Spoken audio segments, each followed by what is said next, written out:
O livro de Gênesis é o primeiro livro da Bíblia e a sua história se divide em duas partes principais. Os capítulos de 1 a 11 contam a história de Deus e do mundo inteiro. Depois temos os capítulos de 12 a 50 que realçam a história entre Deus e apenas um homem, Abraão, e a sua família. Essas duas partes estão conectadas por uma história que começa no capítulo 12. Esse esboço nos dá uma ideia de como entender a mensagem do livro como um todo e como ela apresenta a história da Bíblia inteira. O livro começa com Deus tomando a desordem e a escuridão descritas na segunda frase da Bíblia. E disso Deus traz a ordem, a beleza e a bondade. Ele cria um mundo onde a vida pode florescer. Deus faz essas criaturas chamadas humanos, ou Adam em hebraico. Ele cria os humanos à sua imagem, que está relacionado com o seu papel e o propósito deles no mundo de Deus. Os humanos são criados para refletirem o caráter de Deus no mundo. Eles são nomeados como representantes de Deus para governar o seu mundo em seu nome, o que, nesse contexto, significa aproveitar todo o seu potencial, cuidar dele e torná-lo num lugar onde ainda mais vida possa florescer. Deus abençoa os humanos. Essa é uma palavra-chave nesse livro. Deus lhes dá um jardim, um lugar onde podem começar a construir esse novo mundo. A parte importante é que os humanos têm uma escolha sobre como vão construir esse mundo, representada pela árvore do conhecimento do bem e do mal. Até agora, Deus forneceu e definiu aquilo que é bom e o que não é. Mas agora Deus está dando aos humanos a dignidade e a liberdade de escolher. Será que eles vão confiar na definição de Deus para o bem e o mal? Ou vão buscar autonomia e definir bem e mal por conta própria? É um risco muito grande. Rebelar-se contra Deus é abraçar a morte, porque você está se afastando do próprio doador da vida. E isso é representado pela árvore da vida. No capítulo 3, uma figura misteriosa, a serpente, entra na história. A única coisa que sabemos sobre a serpente é que ela é uma criatura que Deus fez. Torna-se claro que é uma criatura em rebelião contra Deus. Ela quer levar os humanos à rebelião e à morte. A serpente conta uma história diferente sobre a árvore e a escolha. Ela diz que buscar conhecimento sobre o bem e o mal não trará a morte, mas sim irá garantir a vida e se tornarão como Deus. Agora, isso é uma ironia trágica porque sabemos que os humanos já são como Deus. Foram feitos para refletir a imagem de Deus. Em vez de confiar em Deus, os humanos buscam a própria autonomia. Eles escolhem o conhecimento do bem e do mal para si e, instantaneamente, toda a história fica fora de controle. A primeira perda acontece nas relações humanas. E, de repente, o homem e a mulher entendem o quão são vulneráveis. Eles não podem nem confiar um no outro.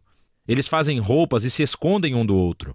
A segunda perda acontece na intimidade entre Deus e os humanos.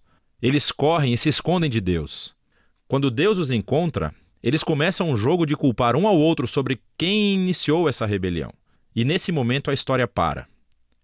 Há uma série de poemas curtos nos quais Deus declara, primeiro para a serpente e depois para os humanos, as consequências trágicas dos seus atos.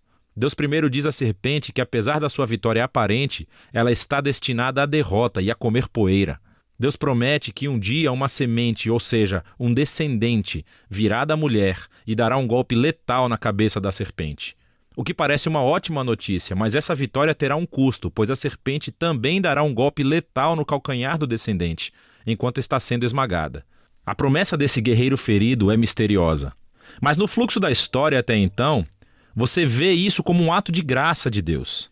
Os humanos acabaram de se rebelar. E o que Deus faz? Ele promete resgatá-los. Mas isso não elimina as consequências das decisões do ser humano. Deus informa que agora os aspectos da sua vida conjunta, tanto na vida em casa como no trabalho, serão cheios de tristeza e dor por causa da sua rebeldia, o que levará à morte.